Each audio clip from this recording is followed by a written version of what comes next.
All right, welcome back to another Can-Am Ryker video. So, my bike has been down about a month and a half, give or take. All right, I got a VSS fault indicator light. Never seen it before. Actually, I have had my bike officially about a year and a month now. All right, so let's talk through this thing. Let's figure out what happened here. I want to show you guys the signs that I did see before it put me down, left me stranded, and maybe at the end someone know a little bit more and be alerted a little bit more. I'm just gonna give you my experience on the VSS fault and what it took for me to get my bike back up and on the road. So the bike went down. Unfortunately, when it went down, I was at a gas station.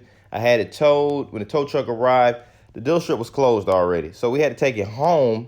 Then I had to put it back on the truck, and now I'm back at the dealership with it. So we're gonna go through the bike, and I'm gonna show you what signs did I see, what happened, and how did I get back to the dealership. And then the most important one is, how did I get it back on the road? So let's go back in time, and let me show you what happened, and let's talk through this thing. All right, here we go.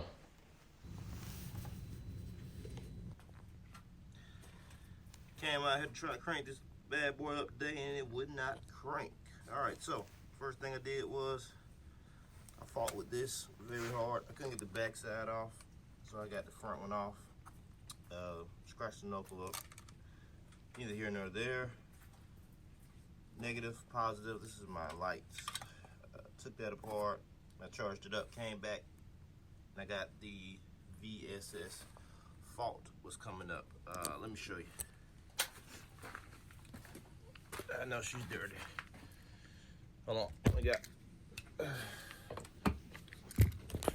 Okay, key in. Hit the button. PSA fault. Nothing. All right. So we're gonna take the battery back out. We're gonna charge back up, and we're gonna come back to it. Stay tuned.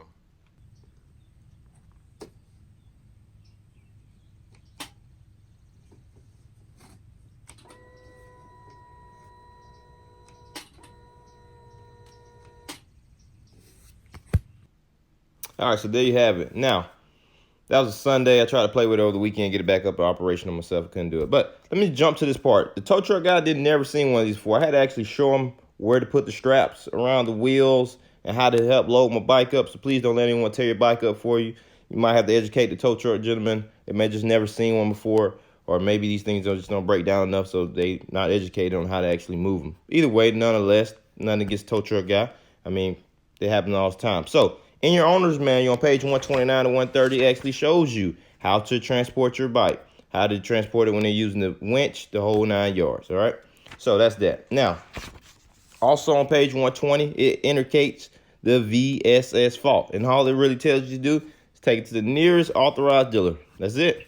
That's all it tells you to do. Now, this is me at the dealership, and I want to go through how we got it loaded up and how we got it loaded off. So we did not use a winch. In the manual, it tells you can use a winch. It shows you where to put the winch tie points. I didn't want to do that. I don't want to mess up I don't want to do that. So we pushed it up while he had it down. We lifted the bed up. We pushed it on up again. And on the way off, I just jumped on it, released the parking brake, and I just let it coast down. It wasn't the fastest coast it can be. It was just a nice little coast down, and it didn't bump or scratch or anything like that. So that's how we loaded it. That's how we unloaded it. Once again, in the owner's manual, you can figure that out. Now, here comes the fun part. Got inside the dealership. He tells me that my warranty expired 2 weeks ago. Unbelievable, because I've been sitting around waiting to get in here for 2 weeks. It took him 2 weeks just to get me an appointment to get in.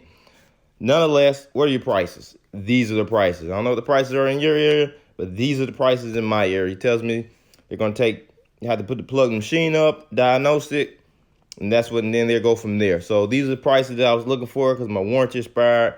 I don't remember anyone asking me about an extended warranty or anything like that. So this is what I dealt with. All right. So he says, hey, we got it in 2 weeks later. Let's see what happened. All right. So 2 weeks later, I'm back up and I'm back on the road and riding. So what happened in them 2 weeks? My bike sat in the back of the dealership. The day of that they told me they would pull it to the front because it was my turn. They pulled it to the front. That evening they called me just to tell me that the VSS fault code was indicating that my battery was dead. Yes, you heard it right. The battery was dead. Yes, the battery had enough juice to hit the lights, but it did not meet the cold cranking amps that these bikes need to start up. So, since it did not meet the cold cranking amps that these bikes need to start up, the VSS fault decided not to let the bike crank because it would not be able to operate the safety sensors and all the safety features on the bike properly. So yes, my bike been down a month and a half, all because the battery was not strong enough. The battery no longer needed the cold cranking amps that the bike needed to start, so it left me stranded. So that's what I got from the VSS fault. The first place I would start, if I get a VSS fault next time, it's going to be the battery. It's going to be actually not only charging the battery, but to take it to a dealership or a parts store, AutoZone, O'Reilly, Advance, several of them out there. Let them plug it up and just see if my cold cranking amps are still hot enough to get the bike to start properly. Because if the cold cranking amps are not what it needs to be, your bike will not start. Now, he also told me look on page 47 of my owner's manual, and I can read a little bit more about the VSS fault and exactly what does it do.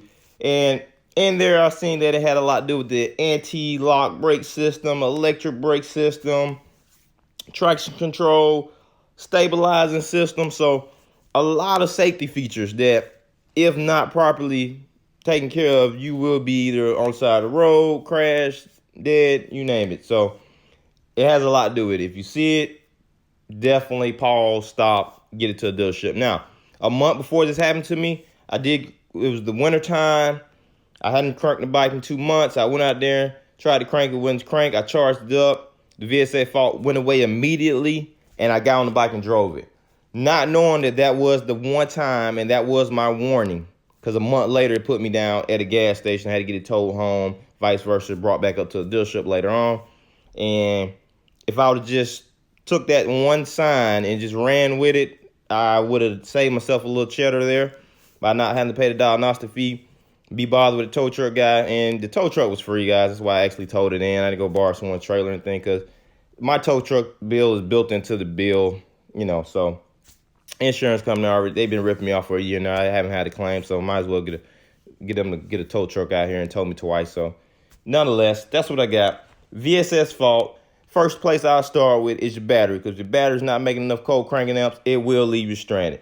Drop a comment at the bottom. Let me know if you know anything else about the VSS fault. If you do not have your owner's manual, you might want to go download that thing online, because this thing is very beneficial. But there you go. The VSS fault is so tricky that you got to take it to the dealership. But first of all, start with the battery, because it may just be the battery. And here's the cold cranking amps. You need 240 to crank up. Well, there you go. Until next time. And I also got myself a AutoZone battery. I didn't go with the dealership one. It's like 110 out the door. I got the AGM Gold series, maintenance free. Batteries have to put water in them sometimes to maintain the water. I didn't want neither one of those, so I went the maintenance free battery, which is the AGM battery. All right, well, I'm out of here.